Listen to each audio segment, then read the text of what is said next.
everybody, and welcome to Indie Comics Review. This week I'm going to do four reviews from comic books that I've read in the recent weeks. And also at the end of the video, I'm going to be giving away my weekly giveaway, my weekly comic book. And also I'll be announcing next week's video, or next week's giveaway as well. So if this is the kind of content that you find interesting, don't forget to leave a like and subscribe when it's over. Now let's get started right away. We've got a lot to get to. First book is going to be You Promised Me Darkness, #1. That book is on the Behemoth label, and it is written and illustrated by Damian Connolly. That You Promised Me Darkness, it's told, at least the first issue is being told, or at least the first part of the issue is being told by this being named Sage. And Sage talks about lots of things like this brother and sister, or this foster brother and sister, that are kind of strange. And these siblings have unusual powers. The boy could create fires and had a habit of burning things down and had killed his father. The girl can invade your dreams. And the boy is terrified of the boogeyman. It's his obsession with the boogeyman, but as fate would have it, he is actually the boogeyman. Sage also talks of children of the comet, referring to people who are awakened with superpowers every time Halley's Comet passes near Earth. There are times the boy and his sister take over the narrative, and they interact with each other as they plot ways to battle these zombified lawyers. So the narrative changes throughout the book from time to time. And this kind of makes for a confusing plot a bit, which is even acknowledged by Sage at some point, where he just says, hey, I know the plot's confusing, but don't worry about it. You know what? I don't worry about it. Like so many of these books Behemoth publishes, the design of the book looks great. It uses photography, blacks, and negative space, and it really uses the illustrations quite well, I should say, to tell the story. And I can forgive the plot being a little confusing if you get me all this gorgeous eye candy. Can't tell you if this is going to be a superhero comic. I doubt it. Superheroes are mentioned in it. I think it's going to be like a supernatural book that exists in a world where suits also exist. So it's not a superhero book per se, but it's kind of that blend of the supernatural and a cape book.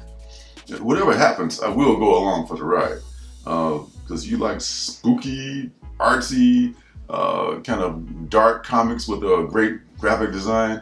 I think you will too. So definitely a thumbs up for You Promised Me Darkness. Next book is Punchline and the Vaudevillains. It is on the Hero Tomorrow Comics imprint, and it is written by Ted Ciora and illustrated by Donnie Hanawajaja. Hope I didn't ruin that his name. I apologize. And this story starts, begin looking on a guy named Joe.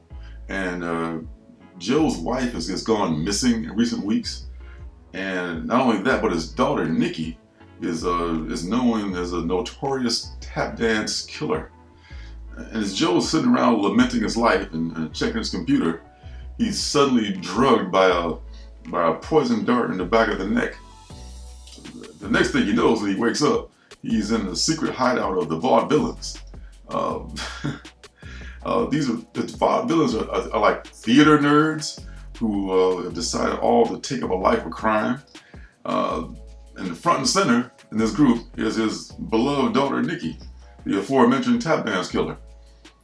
There's a hilarious scene where she introduces her dad to like the zany cast of characters that compose the Vaudevillains, and you see his face as he's like still kind of groggy from the knockout drops, and he just wonders like what the hell is going on. It's pretty hilarious.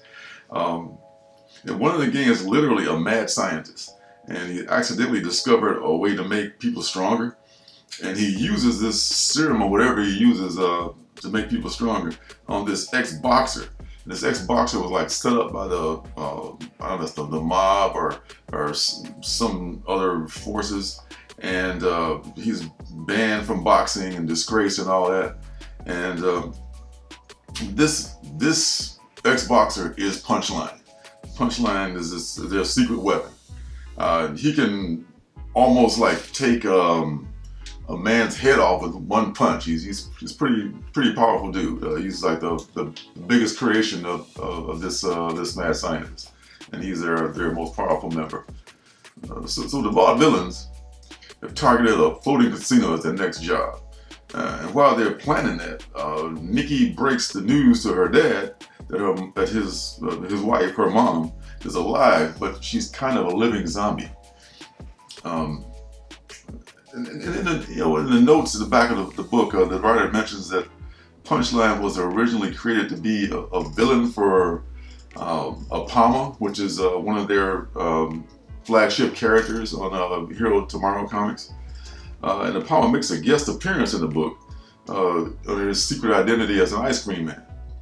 And there's a whole Hero Tomorrow universe apparently with Apama, and there's a 5-part tap dance killer series which is been collected into a graphic novel, and I guess it's also available in floppy format if you can find it. And now Punchline gets his own book. The name Punchline has been used a lot. I think about this is the third character I can think of recently that's been using the name Punchline. Everybody knows the Joker Punchline, the female character. There's another Punchline, and now there's a different Punchline. So I guess there's no copyright on the name of a character named Punchline, because it's kind of a common thing. There's a lot to like about this comic book. The Heroes Tomorrow comics in general. They're produced on a really high quality paper. They're well written, and the art is very good as well. But I really I like this book. Will I be reading more of it? Possibly, because it was pretty funny in a lot of parts.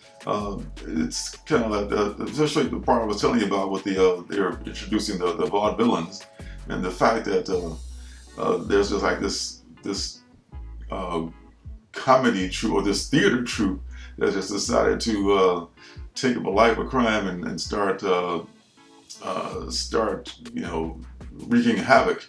It's kind of funny, interesting, and enough to keep my interest. So yeah, I give Punchline the Vaudevillains kind of a hard book to find, quite frankly, but you can find it. Check it out. Next book is from Image Comics, and it's called Time Before Time. And this one is written by Declan Shalvey and Rory McConville, and it's illustrated by Joe Palmer. As you might guess, Time Before Time deals with time travel, and it opens up with this. We're looking on the lead character's name, Tetsuo, and he's a time smuggler. That's what they call him in those times, working out the year 2140. And he and his pal Oscar work for the syndicate, and they're smuggling rich people into the year of their choice for a price. The times have gotten so hard that people are willing to just give up their whole life savings just to be teleported to a better time.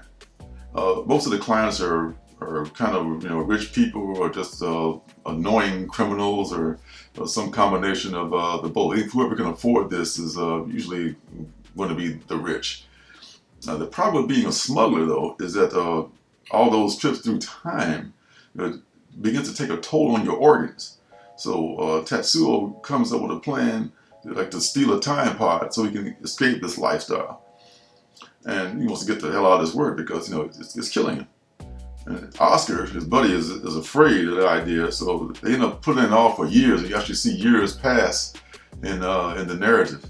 And finally, one day, Oscar gets up the nerve. I guess he just had enough. He says, "Okay, fuck it, let's do it. Let's steal the time pod and get out of this." And as fate would have it, on that day, Oscar gets sent on this special mission and there was a mishap, and the plans end up changing. Now Tat, which is what his boy calls him, has to make different plans, but even more surprising events could foil those plans. So yeah, stuff is not working out well for him. And there's an event at the end of the book that is unforeseen, and it looks like it's just going to be him trying to steal the pot. I like the concept of time before time. It's probably been done before, but I like the way that they pulled this off. The writing is good. The story moves right along, which I like. It's not convoluted with a lot of minutia. Just like, hey, I'm a time smuggler. I hate my job. I'm gonna get out of this. Yada yada. Let's do it. It's a pretty simple concept. And I like the art as well.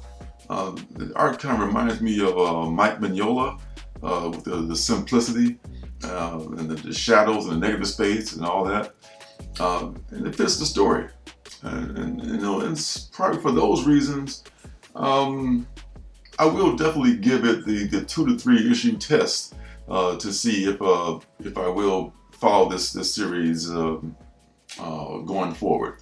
So yeah, it does pass the it passed the 1 issue test to get to the 2-3 issue test. So I give it a passing grade on those counts.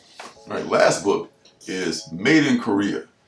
This is on the Image imprint, and it is written by Jeremy Holt and written by an artist by George Shaw. Made in Korea starts off. It starts off in Seoul, Korea, where this big software developing company, and there's I guess the reality is the